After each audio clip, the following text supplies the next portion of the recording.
What's good? What's good? This is Raw Truth Media, giving you the raw content that you deservedly need. I got my brother Jeff Lightsy Jr. in the building. How you doing, my brother? I'm doing good, DJ, man. How are things for you? How are things going Good. for you, man? It was cold as hell. I ain't gonna lie, and it should not be that cold in Austin. Uh, all the people that say global warming is not real, something is real because it should not be 15 degrees in Austin, Texas. But I digress. try like we was in the negatives. I live in Louisville, Kentucky, and we were in the negatives for most of last week. And today was a little warmer. It was got to about 25. That was a little warmer, Man, but yeah, but it's been bad. Yeah, it's snow on the ground, ice everywhere, but it's getting a little better. So I'll take 25 over the negatives any day. yeah, shout out to the chat. Oh, we're gonna talk about that too, about Niles Gaddy, man, returning. That's big news. Uh, I am Shanita. Peace and blessings, my sister Carlos. I see you. But Jeff, I want to ask you your journey to becoming a journalist. What did you have to go through to be at this position right now? Yeah, man. So I mean, I went to school for this stuff. So I went to Western Kentucky University. I've never made any bones or anything pretend like I didn't go anywhere else. I went to WKU, but before that, I used to write a blog when I was in high school, just about like local athletes. Like I was an athlete, but I also knew I probably won't go very far in this thing, right? So, like, what's the next best thing to playing the sports? Was covering the sports. Still get to go to the games, meet the fans, be in the atmosphere. So I used to write blogs and do YouTube videos 10 years ago about local kids in Louisville, Kentucky when I was in high school. Then I got to college and essentially did the same thing, but just covering the college team at WKU. And that time it was actually really good because they were a really good football team. So I just did that for years, man. Got a job in local TV. I right out of college got a job working in Bowling Green, Kentucky, doing local sports, local TV, all that stuff, and then took a leap of faith. Man, I had a guy that believed in me, along with my family. And that was Dr. Boyce Watkins. He said, "Hey, man, like you do a really good job at what you do. I run this platform. How about you come do some work for me?"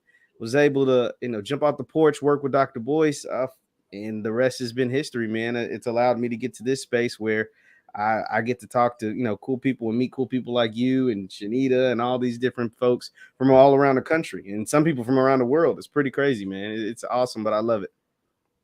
Oh, that's great. What are some of the lessons that you learned from your mentors about the journalistic industry? Yeah, so the industry is what it is. It's fun, but it's very intrusive. You have to be consistent. Consistency is key. That's the thing. I mean, you've built a platform that's pretty good and reaches a lot of people. It's about being consistent, man. And once you find a lane, don't differentiate from your lane. Really, really give back to the people that give into you. So, like for me, I was doing all kinds of stuff for years, right? And then Deion Sanders goes to Jackson State. I started talking about Jackson State and these numbers, like the numbers that I was doing just started kind of going like just kind of absurd compared to what I was doing at first. Now, the numbers that I would do with Dr. Boyce was always its own thing, right? Like it always Mhm. did pretty good. But then the numbers on my own were doing just crazy, right? And so I brought a different perspective because I didn't go to an HBCU. I didn't know much about Jackson State before Deion Sanders went there. And so I was able to give a perspective that some people didn't have. And I think people really enjoyed that. And also, I just kept it real, man. Like I just told you what I seen. Like, hey, they think this of your team. They think that your team, your coach, whatever. And I think people respect that, and that's why I continue to see my numbers and everything grow. So I've been blessed, man. But consistency is key. Once you're consistent, that's what allows people to find you. Because if you only post once a month or once every other week or whatever, ain't nobody really gonna find that stuff. They're not really gonna know who you are. But if you're consistent posting every day or every other day, that your chances of being sought out by different folks are increased drastically. So that's kind of what happened to me. I've always been consistent, and it's got me to this point this far. Yeah, consistency creates a winning atmosphere, and that's what you got going on. Now, I've checked you out before on Black Boss channel, Yeah. and you were always consistent on that, where you talk about financial literacy, ways to Mhm. improve the Black household. And it may be Absolutely. just a regular thousands, but people don't realize there's people that can't even get 100 views off those type of videos. Those are not easy to do. You know how it is. Yeah. So it's a great thing that's going on for HBCUs. One thing I noticed when he started talking about HBCUs, when he talked about Jackson State or any other HBCU school, you did not sugarcoat. Before Dion left, he Yeah. kept the same energy. What was it like covering HBCUs this year for you? Man, it was fun, man. See, and that's the thing I like to talk about, and I've said to my channel a bunch of times, Right. and that's why being in this space is awesome because being in this space, covering whether it's Jackson State or HBCUs, Alcorn, FAMU, whoever, Mhm. it combines like all of my favorite things, right? Black people, black culture, food, music, and football. It's like all of it, all captivated, all in one, right? So, like, I've always loved these things individually, but then when you go to a celebration bowl or you go to a SWAC championship game, like games that I went to this year, like you get all of that. You get the whole experience. And then because I'm in this space and a lot of people see my face, they kind of recognize you and they show you love or they tell you, hey, I didn't agree with you on that. And that it's banter. And so it's all fun, man. And that is the beauty behind all of it. I mean, that's why I love it so much. That's why this is a space I can't ever see myself leaving. Like, yeah, maybe I want it's like being revealed, something being revealed to you, you can never go back. It's like, whoa, once I open my eyes to this thing, I can never go back and look at things the way I used to, or I can never go back and do things the way I used to do it. So that's what being in this space has done for me. And I love it, man. It's been awesome. And it will continue to be awesome no matter what one individual has done.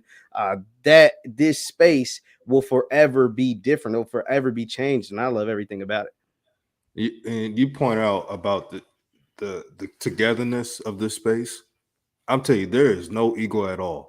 There's not one time I say, man, I got to one up Jeff or I got to one up Ken. Or nobody said that stuff. It's everybody's rooting for each other. It's a breath of fresh air because we all see that if we all do our part for independent media and making sure the playing field, not only just sports, but what we Yeah. do as well is leveled, then greater things can happen. Uh, Absolutely, man. Just on that point, man. It's like there's too many factors in the outside world going against us for us to be going against each other, right? Like Facts. there's too many things that don't. There's too many, whatever that may be. Being a black man or a black person in Mhm. America, there's too many things in the world going against you for DJ to be hating Jeff or Jeff to be hating Ken or whatever. You know what I'm saying? Like it's like nah, man. Like nah, this is fun, man. In the game, it's a game. We get to talk about a game. We get to talk about individuals that are very talented, whether it's coaches, players, assistants, whatever, administration. And it's fun, man. They come on here, they talk to us, they feel comfortable because we are from the culture, man. This is not a talking head. Nobody is paying me to read off a script. Like, nah, man. I come in and I talk to these folks just like I talk to my cousins. Like most of the kids in college now are younger than me. So I talk to them like I talk to my little cousins or my younger brothers or whoever. Like, and it makes it fun, man. And that's all it's about. Yeah, that's nice. You have any advice to any HBCU student that's looking into becoming a journalist or a sports reporter, what they would need to do? Man, I say honestly, just every opportunity you get, take it to do something fun and cool. To find a mentor, if you can find some sort of mentor to kind of take you through the ropes, that's an awesome way. And just be opportunistic and any chance you get. Because I did a lot of volunteer work before I got to get paid to do what I love to do. So that meant, on my off days where I didn't have class or I didn't have work or whatever, I would go shadow a sports reporter, go shadow a radio person. I did 2 or 3 internships, like those different things that did not pay. This stuff was not fun all the time, but it eventually allowed me to get to the space that I'm at now, to where I get paid to talk.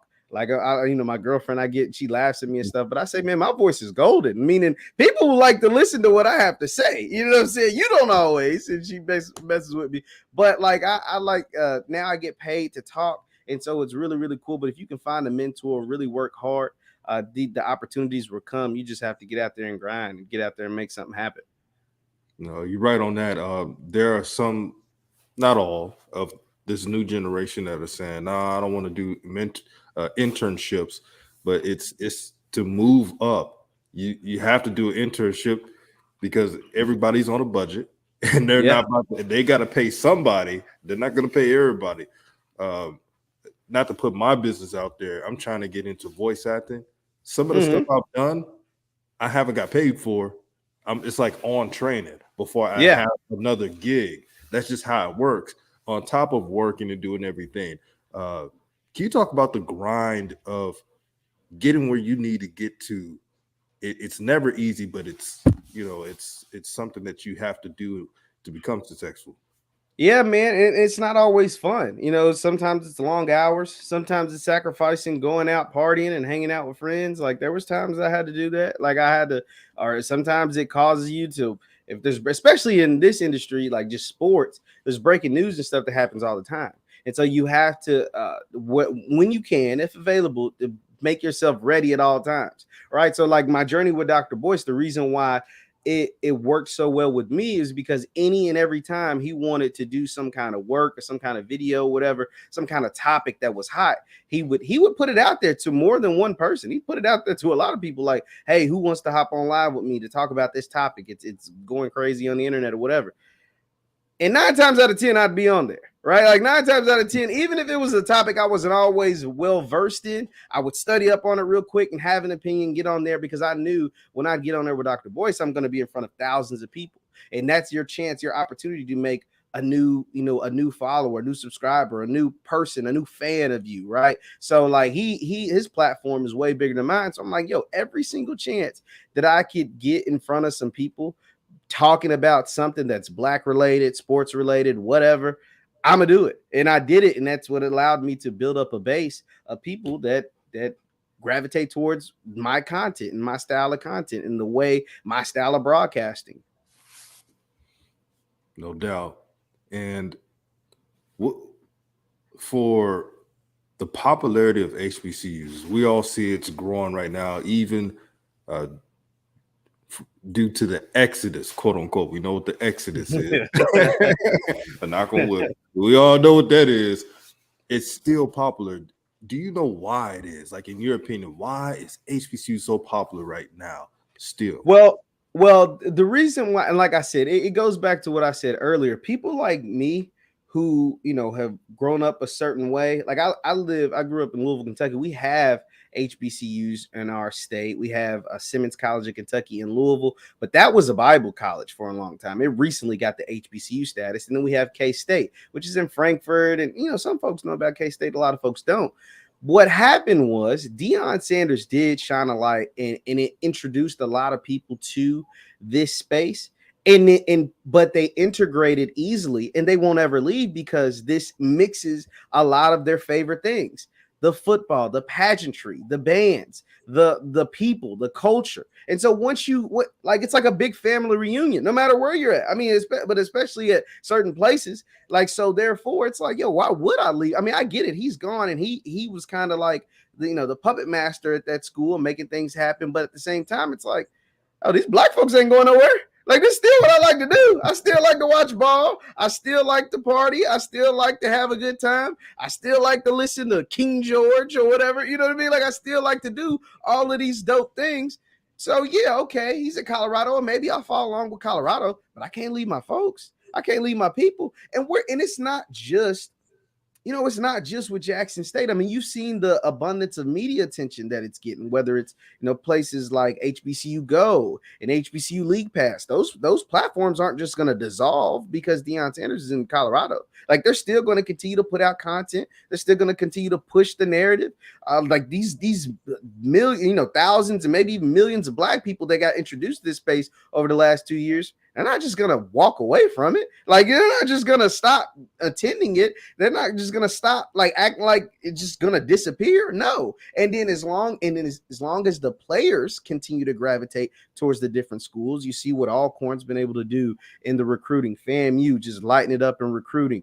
Tennessee State has been doing some great things. And then, of course, Coach T.C. Taylor at Jackson State has been able to make some things happen. So therefore, these folks ain't going nowhere. Like, and even more people will continue to join. We've seen a renaissance. I don't think it's by accident that since 2020 and RIP George Floyd, but we saw a lot of people really want to pour back into their communities, want to pour back into Black people. And so since then, like I said, Deion Sanders went to Jackson State. You've got a lot of people really got their eyeballs on different HBCUs across the country. You see the guys out in California gravitating towards the South and Grambling in different places in the SWAC. And not to mention, I mean, even in the world, you see reparations movements taking place across the country. So all of that to me kind of goes hand in hand. And as long as those things continue to happen, the push for reparations, the Black empowerment, people loving themselves more, that's only going to help the HBCU atmosphere and HBCU space. And football can be a recruiting or a marketing base for all HBCUs across this country. Man, you hit it on the nail. Shout out to JSU Tigers 06. Thank you for supporting CHBC. Veronica Hill, thank you for tuning in. Make sure to share this video throughout all social media platforms. Also, let's get Jeff Lightsy to 10,000 subscribers. And then after 10,000 subscribers, let's get it to 20. Because we need people like Jeff Lightsy to grow their platforms out. You never know. What if Jeff Lightsy gets to 100K subscribers? I'm sure he will be able to employ others. And if it gets to 1 million, see, this is why you got to support independent media. Jeff, I got to ask you, you spoke about George Floyd, and RIP to the brother George Floyd. He's from my hometown, Houston, Texas, as most of you know. His passing motivated us. It brought a sense of urgency to police our own neighborhoods, to create wealth within our community, to also bring up reparations, which is deserved to us, because we have I'm not the best at math, but I do know it's in the trillions how much slavery and desegregation, how much we put in the work and elevated America into what it is right now. If you can you elaborate on that? Yeah, man. So yeah, you go right into my wheelhouse. A lot of people don't see this side of me anymore, but like, man, that's it though. But like, you're exactly right. I mean, however you feel about the world, America, how they treat Black people, and what Tariq Nasheed likes to phrase is foundational Black Americans, the people that are from this country. See, a lot of people think all the Black people in America came from Africa, and that's just simply not true. In the book Black Labor, White Wealth, Dr. Claude Anderson teaches us that only a small percentage of Black people, the native Black people here in America, came from Africa. But it's just when the ones that came from Africa, and there were one already here. You had the Native American, what they call Native Blacks, but they were Black Americans. They just enslaved them all together, and they all became one group, big bunch of Black people. And so therefore, because of the 400 years of slavery, that's where you're due reparations. But not just that. You had Jim Crow that followed that. You also had redlining that followed that. And then you have institutionalized the prison system that followed that, right? Like the system that says there's only 11% Black people in the country, but they make up 40% of the prison population. So all of that goes into why you and your people, not just your ancestors, but what happened to your ancestors and what's happening to you today is owed reparations. And so that is why it's so important. And it's important to continue to push that movement. And like I said, football and HBCU sports can be like a recruiting base to continue to have some of the biggest, best athletes come back to their homes, right? Come back to the places where they once couldn't go to the SEC and play for Alabama and Florida. I actually interviewed a few years ago, Nate Northington. He was the first Black football player to play for an SEC school. He actually played for the University of Kentucky. He integrated the SEC, and he told me the stories about what happened to him. And he told me how big of a deal that it was when he helped integrate the SEC. And so that is why when Aubrey Miller gets on a stage after losing probably the biggest game of his life, and he didn't have his best game, and his team just got upset for the second year in a row, and he still goes on there and says, come play for an HBCU. We did it. You can do it too. It's time for our people to come back home. That was powerful. That was a message you didn't see on SportsCenter, right? You didn't see that everywhere because that's not a message everybody wants to hear, because they know that if the biggest, best, brightest athletes continue to go to HBCUs, they won't be able to pluck a Deion Sanders from Jackson State. They won't, because the only thing that these other institutions offer is just more money. That's literally it. They don't offer the same fan base. They don't offer the same culture. They don't offer you the same people. They can just offer you more money. And a lot of people have been able to have been, I'm not going to say forced to abandon their people, but have left a lot of their people behind for the almighty dollar. But when those dollars start flowing back to you, then there will be no excuse not to stay or not to help continue to build your community. And that's what something like a reparations would do. That's powerful. And one of the players from JSU, because this was an exit interview, Aubrey Miller, and he told people, "Come home, build with us." Brother, can you talk about the players still supporting the message? And I know a lot of people don't want to bring up Prime, but he did mention it. Yeah. Never on the playing field. This is a calling by God. So the players are still on message, even though he left. What does that mean just for people to hear players support the HBCU movement? Well, because it's the truth. I mean, you understand, and Aubrey probably understands it more than most because he at the time was right there watching his coach leave for nothing else besides, I mean, not to say that Prime only needs money, but because of the resources. He was sitting there, he was living it, he was watching it, he understood what was being built at JSU and what was being built throughout the HBCU landscape, and understood that the only way to kind of possibly slow it down or hinder it was the lack of resources that have been systematically been deprived of those institutions. It's not by accident Jackson State or the city of Jackson, which is I think over 90% Black, has a water problem, right? Like that. It's not by accident. It's because somebody strategically disturb the water system in Jackson. It's not by accident that if you look, I think BJ Jones, shout out to BJ Jones, posted all the money that the HBCUs across this country have been underfunded, had the money that the resources that were not given to them, that were owed to them by either the state or local government. That's not by accident, because that stuff don't happen at the University of Alabama. That stuff don't happen at the University of Louisville, where I'm from. That stuff don't happen at UT Austin, Texas at Austin. You get what I'm saying? Like that stuff is strategically happening to these universities, strategically happening to said cities like Flint, Michigan, like Jackson, Mississippi, et cetera, et cetera. So it's not the people. The people are good people, but there's a system at play. And if you think all of that's just by coincidence, you might be a bridge in Brooklyn. I can tell you too. Like it's just not by coincidence. And here's our next topic. Jackson, Mississippi. I know you visited. I visited there before, and I want to let everybody know the air is fresh out there. Number two, the food is great. The people are respectful. If you respect them, they'll respect you. How was it like going out there, my brother? Man, Jackson was awesome, man. Like it was the best. It was the best sporting event I've ever been to, and because I've covered.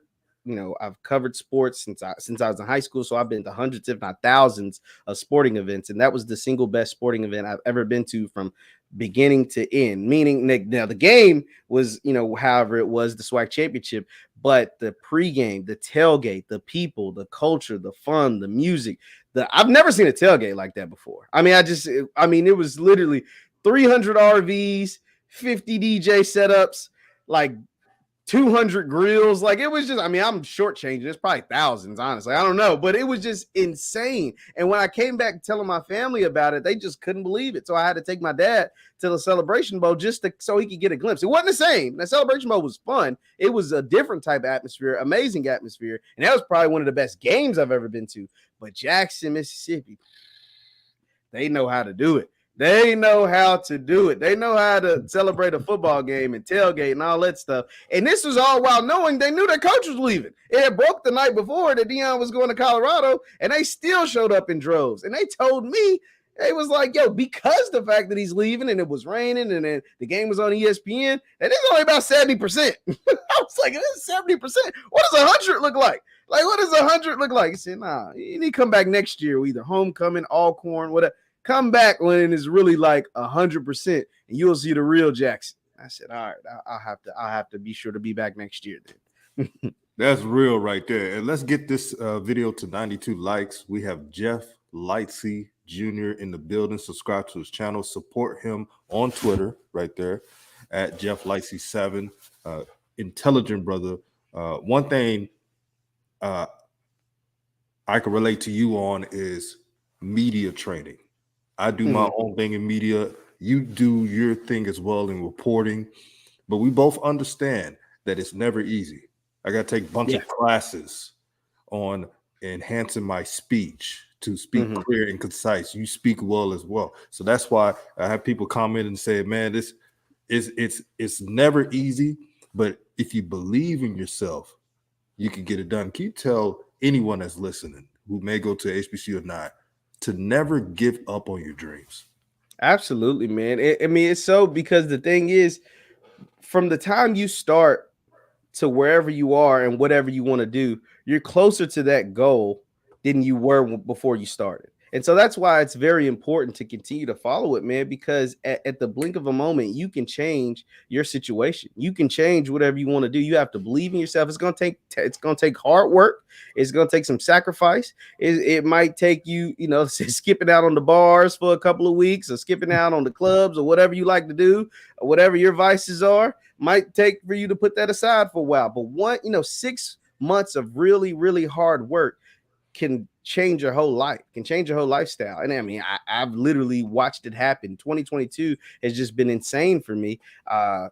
We've had some very low lows in my household, very low lows, but we've had some awesome, awesome highs, and we want to continue to build on that going into 2023, the good Lord willing. So it's there. You just got to take it. It's there for the taking, and there's going to be obstacles and people and individuals and systems to try to bring you down, but it is there for the taking, man. I promise you. I like that. There for the taking, no doubt. I'm gonna ask 3 more questions, my brother, if you don't mind. CH says, how did Jeff's dad enjoy the Celebration Bowl? My dad loved it, man. My dad is like a fan. Like, so when he goes to games, he's really like a real fan, right? So he was obviously rooting for JSU. And man, and like, because the game was so crazy, like he was really into it. He was high five, because we were over on the JSU section. And we were high fiving the fan. When Travis caught that touchdown, that last touchdown, oh my goodness. Oh my goodness, it was crazy. My dad was he was pretty mad at Shador, though, because he was mad that last play he threw it away, like almost like he thought he had an extra down. And that, I'm still kind of puzzled by that. I don't know what in the world was happening with that. But man, he loved the Celebration Bowl. And like I said, I'm gonna take my dad. We'll be at a couple of JSU games this fall, probably the Alcorn game. Definitely a one hit homecoming too. To be able to get in that full experience of Jackson State, not the 70% they told me I got at the SWAC championship game, but the full 100% when it's jam-packed rocking. And I know they're gonna pack it out for TC. I know if they ain't packing it out for nobody else, they're gonna pack it out and go crazy for Coach TC Taylor. Oh yeah, and all those boys from the SIP that are now on the team.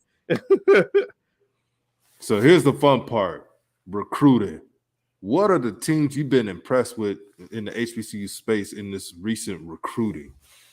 I really, really love what FAMU's doing. FAMU already had a base. I mean, unlike Jackson State, FAMU, they lost players due to the draft. They lost Isaiah Land, and they lost some other folks due to the draft. But their floor was a little bit higher because of all the guys at JSU that entered the transfer portal and then obviously migrated to Colorado. And so them bringing back Musa, who I think is a really good quarterback, they started off real solid, and they just started picking up some really, really good pieces.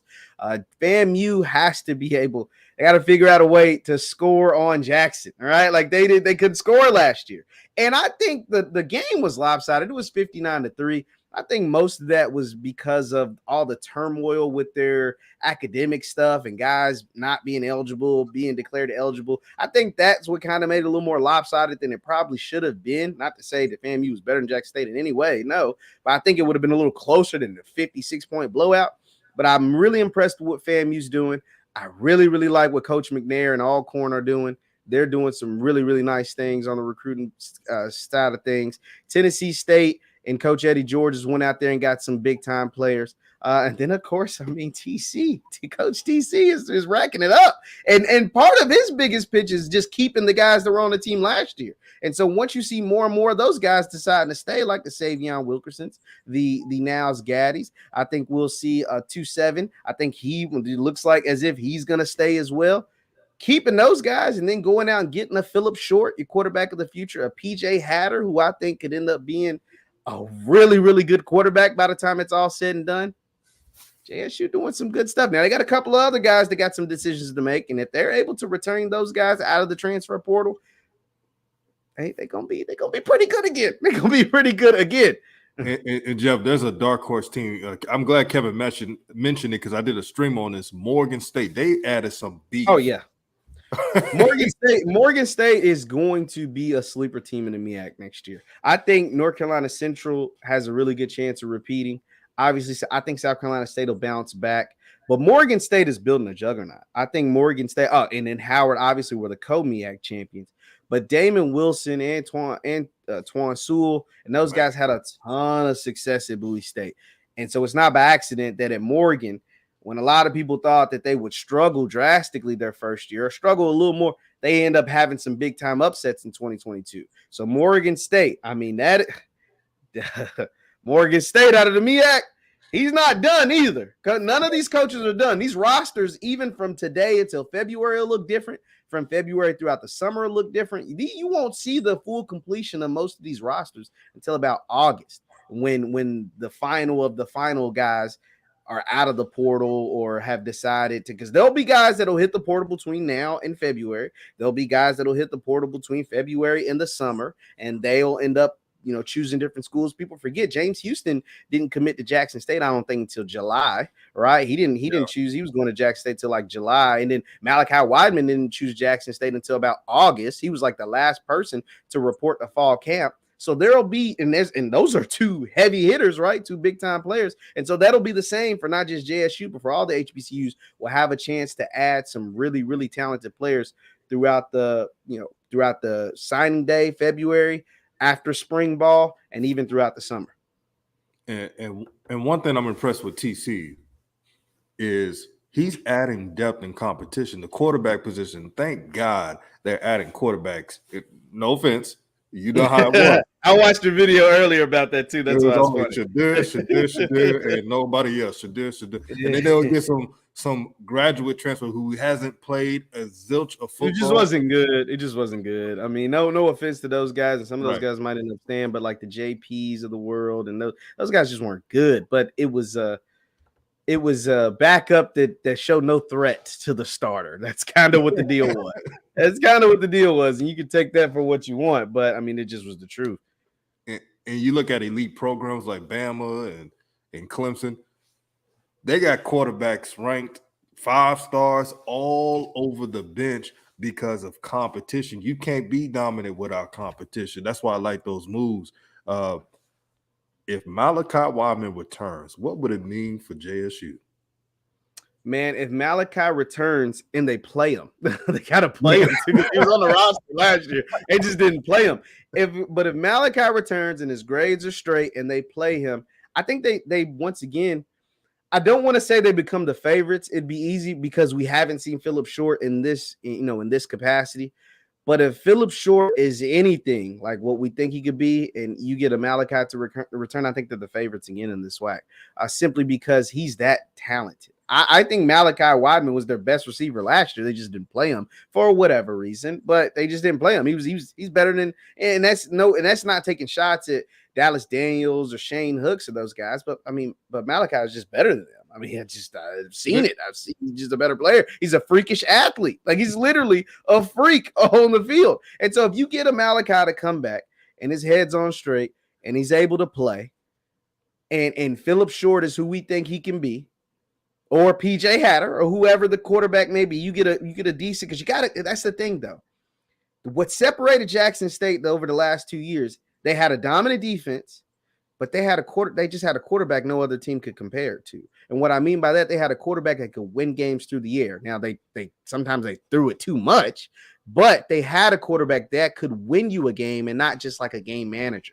And so if Phillip Short or PJ Hatter or whoever can come in and be a good player because he's going to have weapons. You got to have a dog in the backfield or a couple of dogs in the backfield and a guy like Savion Wilkerson. You got Seven McGee, who I think is going to make a ton of plays. Bunch of guys on the outside. And you get a guy like a Malachi to come back to that receiver room.